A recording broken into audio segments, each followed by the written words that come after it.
Hello, back after a few days break. I had a cold with the continuation of my tarot series and randomly picked cards from the deck. Again, this is just education. It's about psychology. I don't do divination. It's not fortune telling. It's just that the pictures on the cards allow you to understand psychological archetypes that come into your life and perhaps deal with situations and people in such a way you can make a mature this informed decision about your actions rather than a hysterical or a histrionic reaction. Now it's funny, the next card I picked out of the deck, or the Rider-Waite deck, is kind of symbolizes that, and it's the Page of Wands, or the Knave of Wands, the Knave of Discs, the Knave of Staffs, the Knaves of Clubs, whatever you want to call them. Okay. Let's look at the card again. He's a young man, well dressed, with a very interesting hat with a feather on it, and he's armored underneath that clothes. So on the surface he's kind of a little dandy, well presented, but underneath there is armor, and that can be for attack or defense. And he's carrying a very long staff. Again, we're dealing with a masculine. We're dealing with an actual man, a man that may be a young man. Okay, not a This being someone under the age of 40. Okay.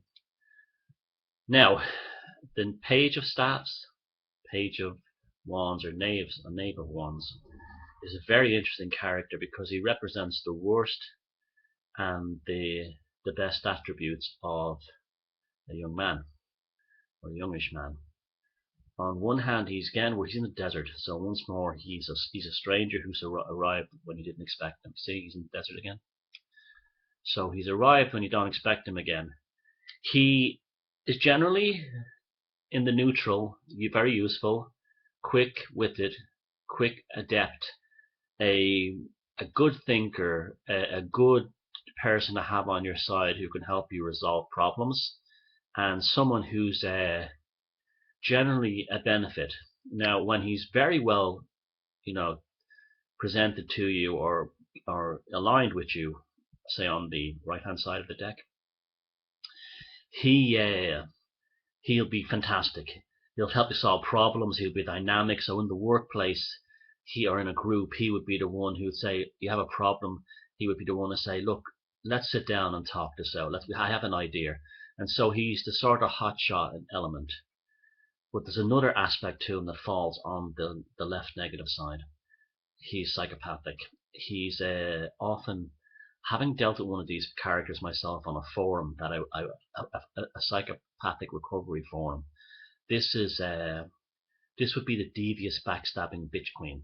This would be the one who in order to take over a group or an organization, spreads gossip. Ooh, you know what he said. Ooh, you know what she's like.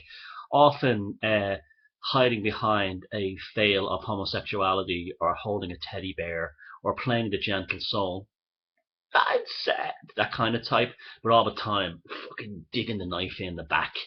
A nasty, nasty little shit stirrer. And not doing it for fun. It's not someone who's like, I've been with characters and lads. It's a very common Irish thing to take the piss out of someone, to stir shit up for a laugh. It happens in north of England. It happens in Scotland and Wales too. It's like a lad who's a character. He's not malicious. He stirs up shit to have a laugh, but this one is absolutely fucking malicious when he falls on the negative side. He's a nasty, nasty piece of work. We've all met him in the workplace. The sort of bitch queen in the office who, or the guy in college who became, the rich white guy in college who became gay in order to pretend he was in a minority. The types of the character cultural marks, but a very devious, shifty individual, often from a wealthy background. Remember, he's a page of the Page of Wands, so he will have come from the court. He will have come from the middle classes at very least. And like I said, if he's a decent guy, a nice guy, he'll be the best friend you ever have. He'll be the gay guy that all the straight guys are friends with. You know, that kind of gay guy.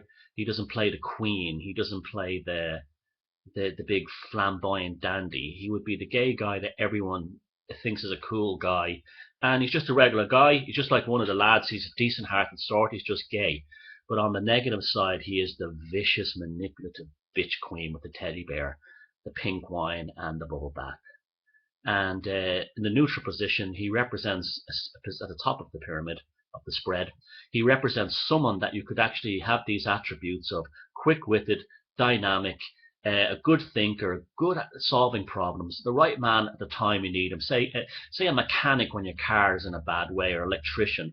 Someone like that, very, very good to have, or someone in the office who can solve a problem with money or financials or stuff like that, or even in your life helping to sort you out. That's what, when you get to the top of the deck, that's what you need. You need the Page of Wands, but you have to be careful of which side he represents, because he could be the friend carrying the toolbox to fix your life, or he could be the manipulative scumbag carrying the dagger behind underneath his cloak. The Page or the Knave of Wands.